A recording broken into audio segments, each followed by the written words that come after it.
Welcome to MJ Hobby Corner, everyone. This is another MJ Hobby Corner game. Today I will be playing Reign in Hell Solitaire. So I'm going to be using the solo rolls from the new expansion Oculus Spear, which you can pick up at Wargame Vault for a pay-what-you-want price. So very cool. Suggested price is $9.99, something like that. So I'm going to try the rules and see how they work, and we'll see you after the game. So let's go check out the table, introduce the warband, and get this game going.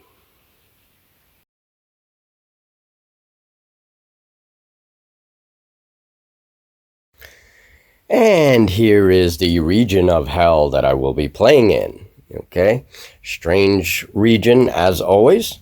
So here I have my cabal deployed, okay, and I'm missing two demons, a mephit and a hellhound. They're taking a break, but I took everyone else. I'll introduce them in a minute.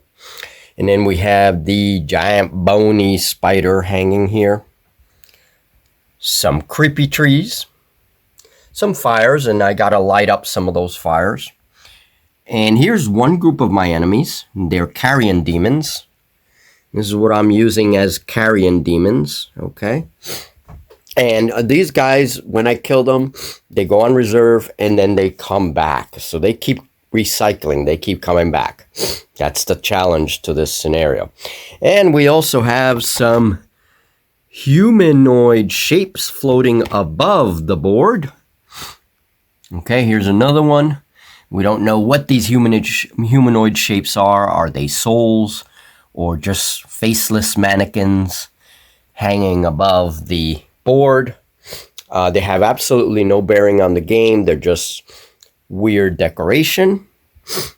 Okay, and none of these little things like these little fires, the bones or nothing, it doesn't do anything for the game. I'm just kind of decorate. I have these weird cocoons, and perhaps associated with those giant demonic spiders, which are not going to move either. They're just there. Okay, so again, a lot of terrain decoration.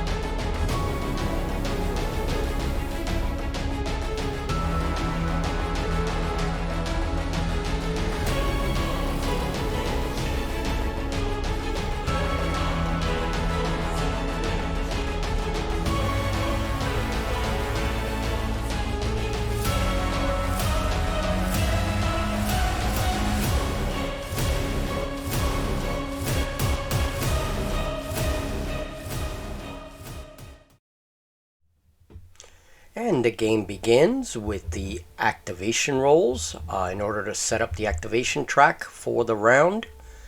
And the numbers are given right on the screen: 12, 11, 9, 9, and 8, 8. So it looks like the carrion demons are going to have a few turns this round.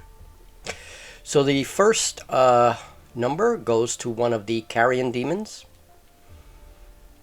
And this carrion demon is now going to be moving. And there are the stats for the carrion demon. Carrion demons can fly, and they move 9 inches. They have 6 life. And I had to use a randomizer in order to randomly determine the direction that the carrion demon moves. And that's according to the scenario rules.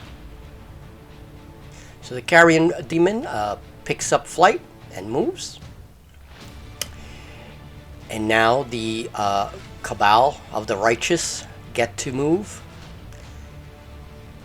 And it looks like an armored demon comes down from the hill.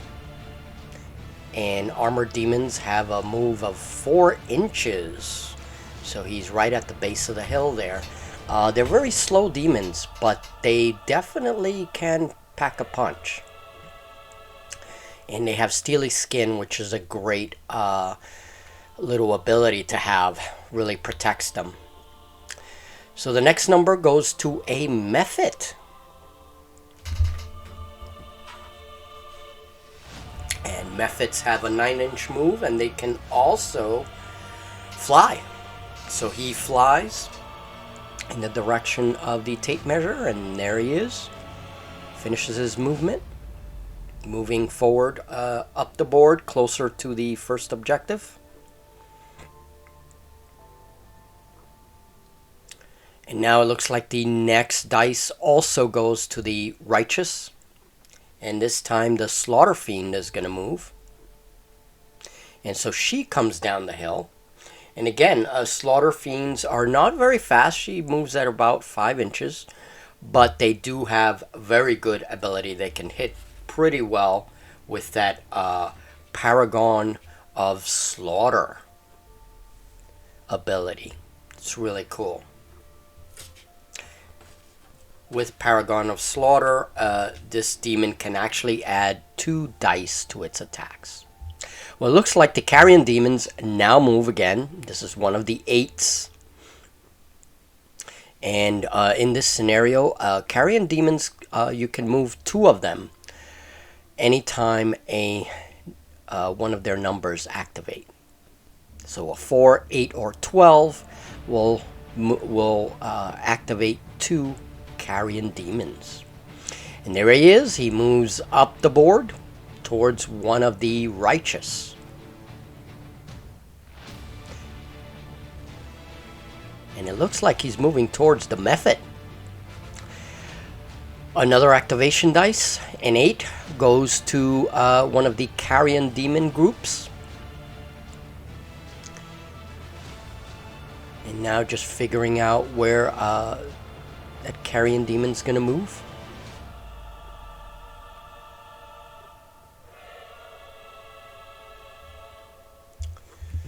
So just making some observations here. Looks like my Mephit is very close to that group.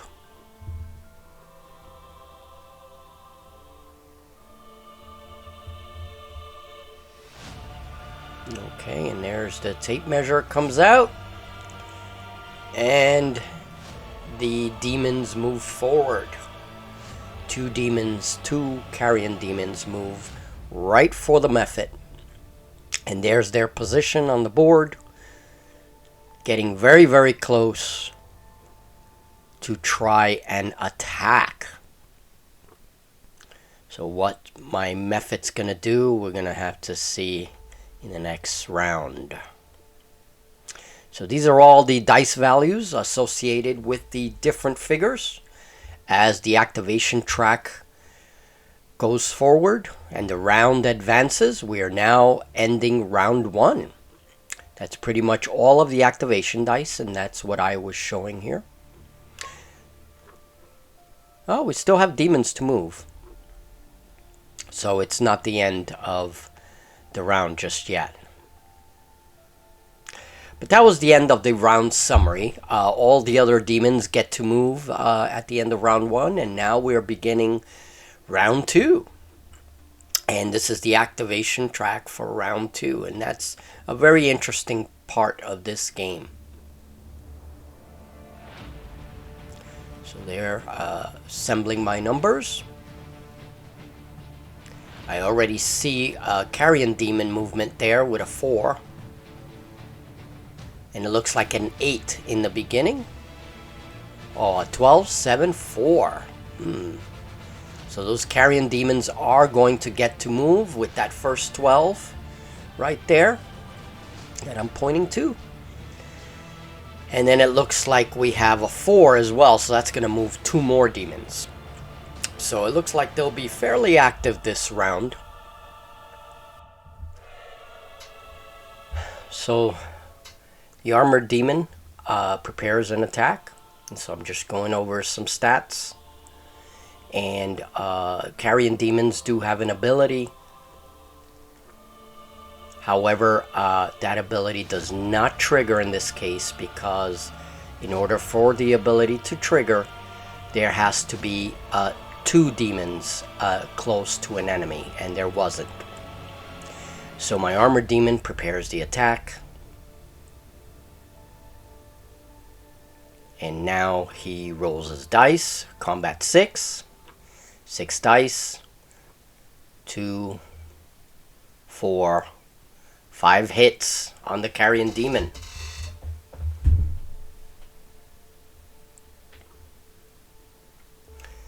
So now the carrion demon gets to do a defensive roll and blocks 2 hits, therefore taking 3 hits or 3 damage. So armored demon did not connect as well as he should have, and that demon is that carrion demon is still alive. So good try though, good try by the armored demon. We'll see what happens later on in the game. So now we're just going to summarize round 2. So this is the end of the round. And there we see that the carrion demon has 3 life left. So he took a little bit more damage.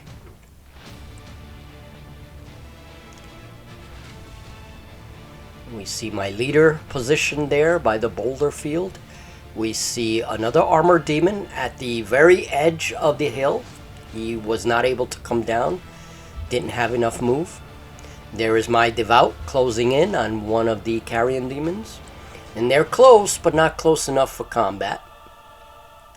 And then my slaughter fiend and those 2 demons were slugging it out. And then a 3rd carrion demon gets closer, so my slaughter fiend is a bit threatened there. She has quite a few enemies around her. We'll see if I can fix that. And of course my Mephit did a hit and run move and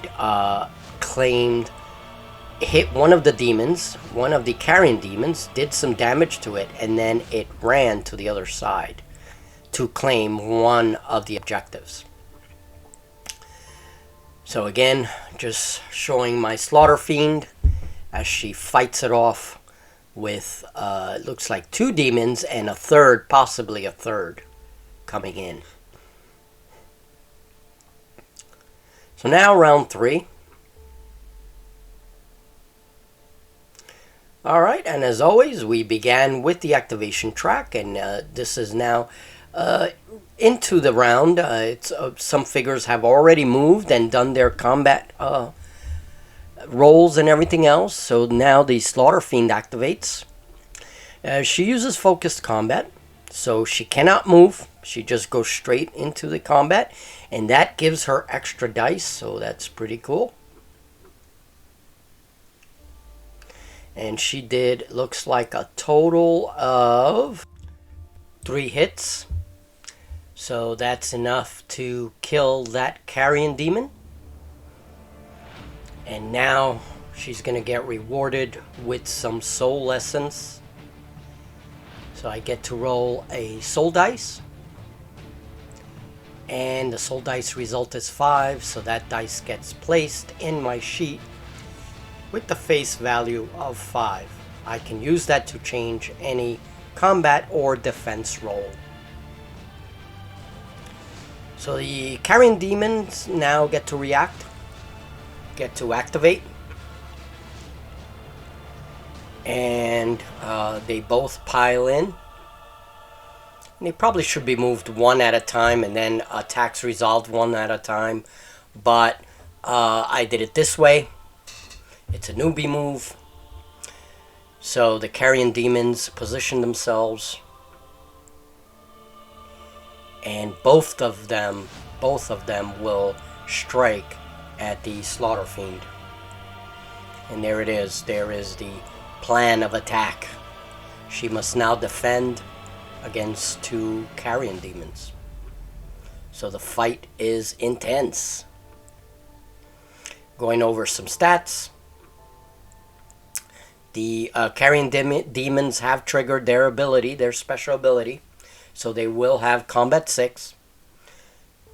And my slaughter demon has +1 defense. So we'll now hopefully see those rolls soon.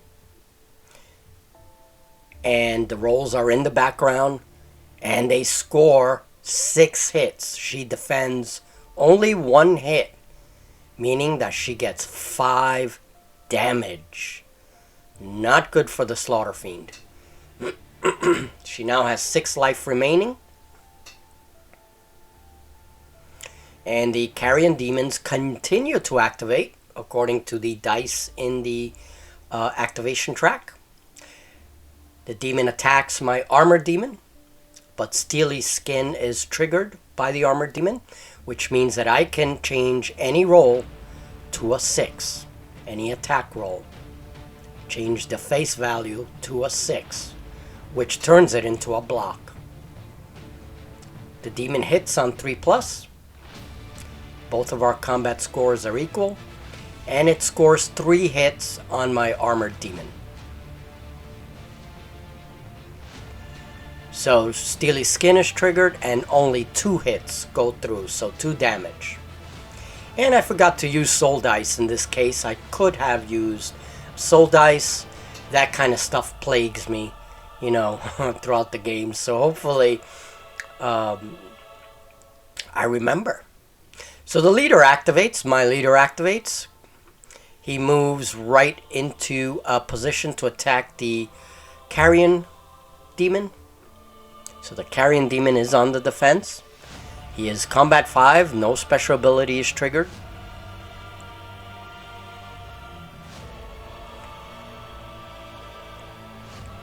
And the leader does 5 hits. And 1 hit is blocked, so 4 hits go through. But then the armored demon comes in and attacks and then destroys that carrion demon. He did 4 hits. Carrion demon only blocked, it looks like 1. So the damage that was caused was enough to destroy the carrion demon. So there are 3 enemies left on the board, and something very important that I'm forgetting is to roll the resurrection rolls. Every time enemy demons die, you're supposed to roll to see if they come back to life. On a 3 or over, they do come back to life, and they appear in that space where I deployed. Oops. So, round 3 has ended, and just going over some of the stuff that happened. My Slaughter Fiend managed to kill a carrion demon, and then another demon attacked her.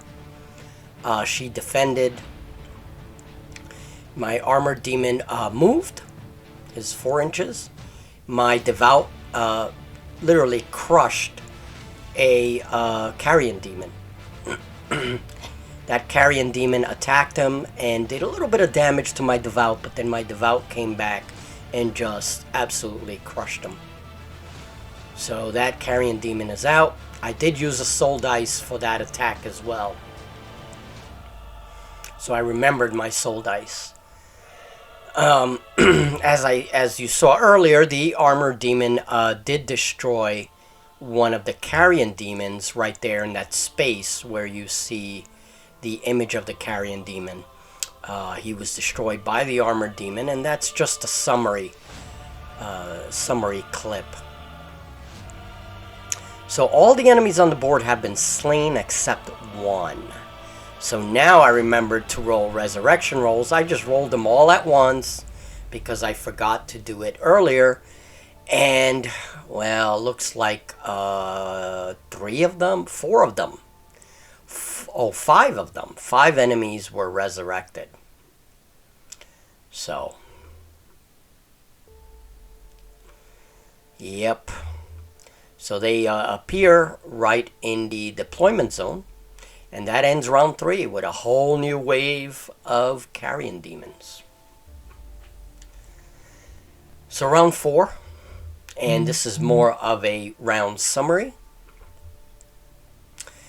Here I'm just showing that I used a soul dice earlier, and of course, because I killed more demons, I actually got to roll another soul dice to replace the ones that I used. So just explaining a little bit about the soul dice, that you use its face value when you roll it. That's the face value you keep, and you get to replace any roll with that face value. Has to be a defense roll or a block roll. And there's the new soul dice. It was replenished. Now this is the activation roll on turn round 4. And again, another pretty good turn for the carrion demons. They're all going to get to react this turn. So, I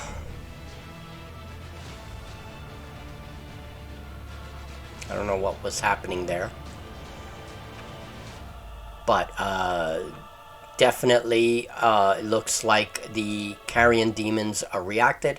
I see my devout actually moved a little bit forward, and then after that the carrion demons got to react because it is an 8 roll. So this is a little bit further into the turn, I think. And here my leader was gonna get the reaction, but I changed my mind and gave it to the armored demon instead.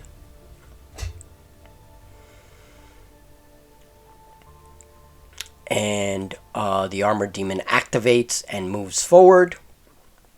Does not help with the combat that the Slaughter Fiend is fighting. He figures she could take care of it. He's moving towards the objective.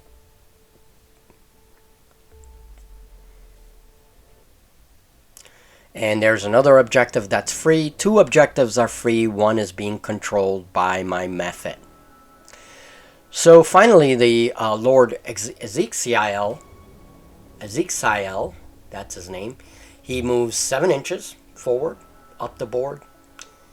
And he decides to move towards the objective because he's a lot faster than the armored demon. And so I think that was a really good move. He only has a few more inches to go to claim the second objective. I have to claim 3 objectives in order to win the game by round 5. So the armored demon, one of the armored demons, turns around, he activates, he gets the activation, and he charges into combat. That's right. So some measurements are taken just to make sure that he's in the proper position. And here's a close-up of that battle as he swings and clashes into that carrion demon. He is combat 5. Both are combat 5, so it's a 3 or over to hit. And there is the dice tray.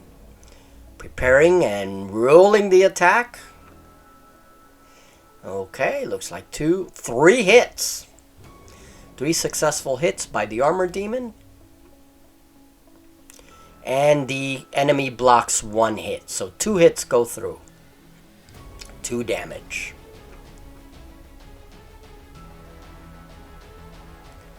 So yeah, that was a good move and a good roll by the armored demon. So the carrion demon now has 4 life left.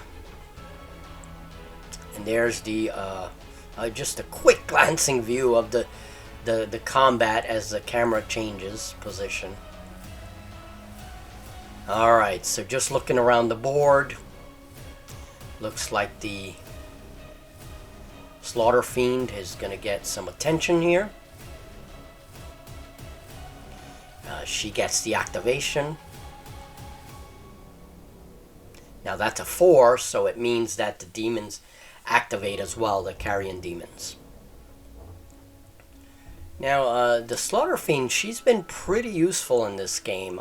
You know, with her ability, Paragons of Slaughter, if I can get her into focused combat, you know, during a turn, it's great because she gets that bonus and then she hits a lot harder. She's combat 6, so she's pretty good. even without the focused combat ability. So, yeah, well, she is now conducting an attack on the carrion demon that's in front of her. And I believe this is a focused combat attack. So she will get that bonus because she didn't move. The carrion demon takes 5 hits and is destroyed. He had 5 hits. He did not block any of the hits. The rolls were taking place in the background, of course. That ends round 4 with the Slaughter Fiend destroying one of the carrion demons. So a good attack by her. So that ended round 4. And now moving into the final round. And this is the activation roll.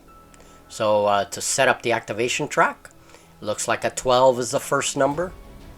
And of course that's going to activate demons, carrion demons. And looks like a 10.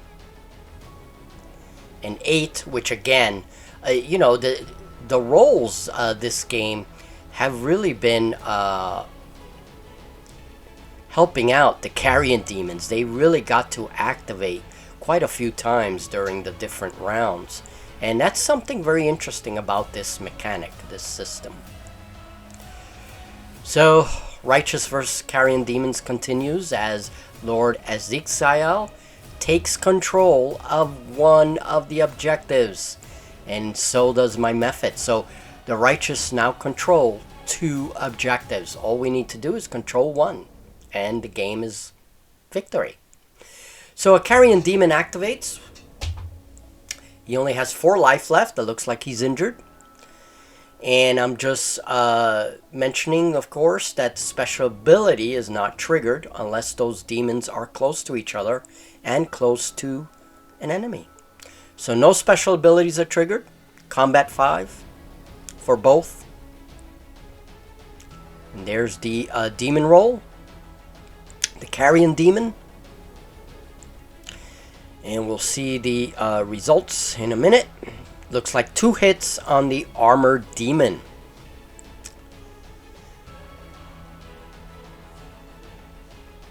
Now, of course, Steely Skin will trigger, and the armored demon only takes 1 damage. So now another carrion demon attacks. 2 of them can attack per turn. Or move, activate rather. And the special ability is triggered for this carrion demon. He only hits on 2 pluses because now his combat skill is greater than my combat skill of 5. So he will be rolling, and he does 6 hits on the armored demon. A whopping 6 hits. And of course he did not block, so all those hits go through. And here it is, folks. Here it is. My Devout activates with a 10. And the Cabal now controls 3 objectives. The Righteous have 3 objectives. If they can continue this to the end of this round, they win. Of course, we continue. Unfortunately for the Cabal, a carrion demon attacks and does another 6 hits. No blocks by the armored demon. The dice have failed the armored demon, and Legion is his name. He is destroyed. He is out of the game, which really stinks. Even with Steely Skin, even if that triggered, it was still too many hits. He only had 5 life. He was destroyed. So the Mephit just makes a final move towards the objective just to secure it. He's holding on to that objective, but the game is pretty much resolved now. I mean, there's only a few other demons that take their turns. No more activation dice, however, because when the armored demon was destroyed, that dice went with him, and now the game is over, and the Cabal control all 3 objectives. So the Righteous have the victory, and it was such a great game. It's a fun game. And, you know, they fought hard. They only had the loss of one demon, which isn't bad. Now, the leader, he was not able to use a lot of his abilities, you know, probably because I was keeping him out of the combat and just harried him to control those objectives. A very fun game, indeed.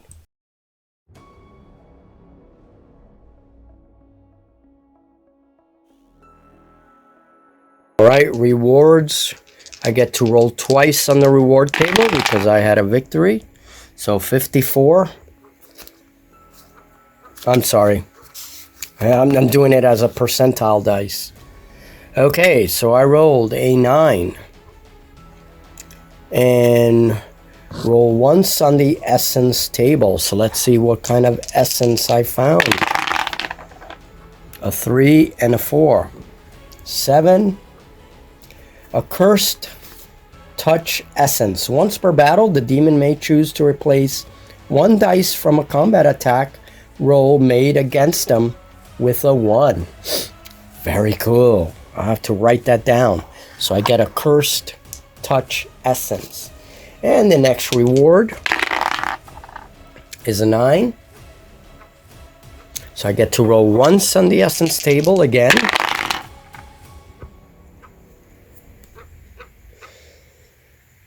Okay, so 11. No special essence found. Oh, I got gypped. Alright, so I only got one essence, which is Cursed Touch Essence. Alright. I roll for each demon slain. And that's that guy right there. Let's see what is the result. 13. 13. 9 to 16, no effect. All right. So, he won't be culled. I don't have to cull the weak. Otherwise, if he had some kind of madness or soul warp or whatever, I would have to maybe cull him. From a golden scroll, the following message was found. Rathsidin, I have managed to escape from the vile human purge. If you receive this letter, you must collect the Oculus Spear and meet me in the city of Javex. If we are to rebuild the Directorate, we will need the power and relics that have been hidden there. You must bring the spear, for it is the key to the Dimensional Vault.